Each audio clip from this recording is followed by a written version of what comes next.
Guerra, alterações climáticas, escassez de recursos, concorrência global. A Europa está a enfrentar uma multiplicidade de desafios. Neste episódio levamos-lo a um local onde as políticas económicas da UE estão a ser debatidas, o Fórum Económico de Bruxelas.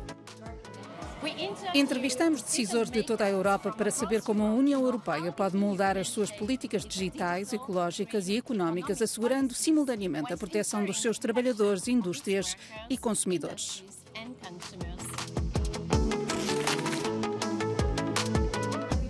Nas últimas previsões económicas, a Comissão Europeia prevê um abrandamento contínuo da taxa de inflação de 9,2% em 2002 para 6,4% este ano e 2,8% no próximo ano. Entretanto, depois de ter caído de 3,5% em 2022 para 0,8% este ano, o crescimento do PIB na União Europeia deverá voltar a acelerar e atingir 1,6% em 2024. Números que geram um otimismo cauteloso, segundo o Comissário Europeu responsável pela economia. Como avalia a saúde da economia europeia neste momento? Eu diria que ainda é incerto, mas melhor do que o esperado. Se olharmos para trás, há alguns meses estávamos a prever uma situação muito pior, em que havia alguma preocupação com o fornecimento de energia, chegando mesmo a pensar em possíveis apagões. Havia também muita preocupação com a possibilidade de uma recessão e de falências. O Fórum Económico de Bruxelas coincidiu com a decisão do Banco Central Europeu de aumentar novamente as taxas de juros diretoras numa tentativa de conter a inflação. O comissário Gentiloni disse que não está preocupado com o potencial impacto no crescimento. No entanto, um outro desenvolvimento recente poderá ser motivo de preocupação para o emprego na União Europeia e mesmo desencadear nova legislação: a inteligência artificial. Precisamos de um conjunto de regras. Nós, União Europeia, somos mestres das regras. Por isso, estou bastante confiante de que teremos boas regras também no domínio da inteligência artificial. A digitalização, juntamente com as terríveis consequências da crise climática, são dois dos principais motores que impulsionam a transição económica da Europa. Para os Estados-membros, isso significa maiores investimentos na educação e na formação.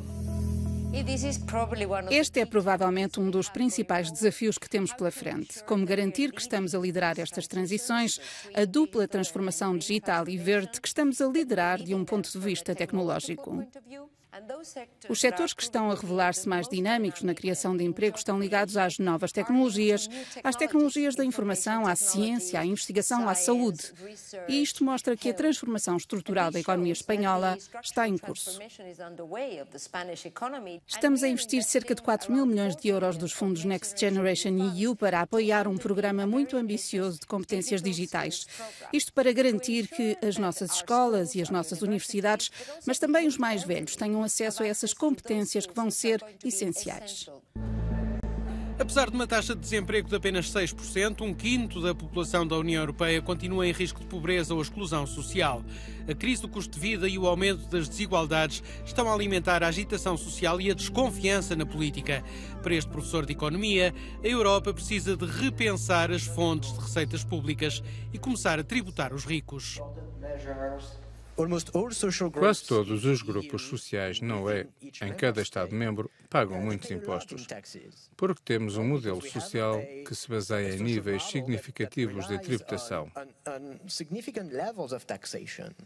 Isso é verdade para quase todos os grupos sociais, com uma grande exceção, que são os verdadeiramente ricos. Atualmente, há uma necessidade de receitas públicas no contexto de dívidas públicas elevadas e de taxas de juro crescentes. Deveríamos começar por coletar as receitas do grupo da população que paga significativamente menos impostos do que o resto de nós. E isso hoje, em 2023, significa os muito ricos. Um apelo partilhado pelos sindicatos europeus que defendem que novas fontes de receitas públicas são uma forma de aumentar a justiça social. Outra forma é através da despesa pública.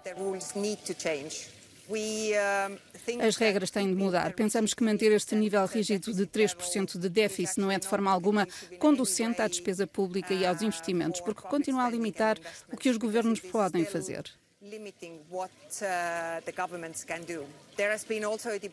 Tem havido também um debate sobre a possibilidade de excluir alguns investimentos das regras da dívida e do déficit, como os investimentos na transição ecológica, na digitalização, na saúde e na educação. O tipo de investimentos que realmente sustentam a economia e garantem que as economias se mantenham fortes. Este debate ganhou impulso na União Europeia, sobretudo após a Lei Americana de Redução da Inflação de 2022, com uma afetação maciça de 369 mil milhões de dólares para a promoção de tecnologias limpas nos Estados Unidos. Existe ansiedade na Europa de ser posta de lado na transição verde. De acordo com o presidente da Siemens, a Lei de Redução da Inflação dos Estados Unidos pode ser uma oportunidade para as ambições industriais da Europa. Para mim, a lei de redução da inflação é um catalisador para soluções sustentáveis. Nesse sentido, é positiva. A Europa foi a primeira com esta ideia com o Pacto Ecológico Europeu e agora está a dar o passo em frente. Penso que o mundo se encontra num ponto de inflexão em que dispomos das tecnologias, sabemos como reconstruir os sistemas energéticos para que sejam renováveis, como reinventar os sistemas de transporte, como tornar os edifícios neutros em termos de carbono. Este é um catalisador para que as empresas investam mais e mais rapidamente e criem a escala de que necessitamos para podermos criar e concretizar um futuro mais sustentável. No entanto, a transição ecológica e digital da Europa depende das matérias-primas essenciais como o lítio, o cobalto e os elementos de terras raras, que a União Europeia produz muito pouco. A China, por outro lado, é responsável por 86% do fornecimento de terras raras. Numa altura em que as tensões geopolíticas aumentam, esta realidade está a moldar as relações comerciais da Europa, de acordo com o vice-presidente da Comissão Europeia. Apresentamos a estratégia das matérias-primas na UE para impulsionar a produção interna e também ter fornecimentos externos. Assim, o objetivo para 2030 é conseguir que 10% da extração e da exploração mineira sejam feitas internamente na UE. Isso significa que 90% ainda precisariam de vir de fora da União Europeia. Por isso, as parcerias com outros países serão muito importantes. Incluímos capítulos sobre matérias-primas nos nossos acordos comerciais. Estamos a desenvolver parcerias bilaterais para as matérias-primas com diferentes países. A invasão da Ucrânia pela Rússia é um alerta sobre a importância de reduzir a dependência do fornecimento de energia. No entanto, à medida que a crise climática se intensifica, alinhar este objetivo com a gestão sustentável de recursos escassos continuará a ser um grande desafio nos próximos anos.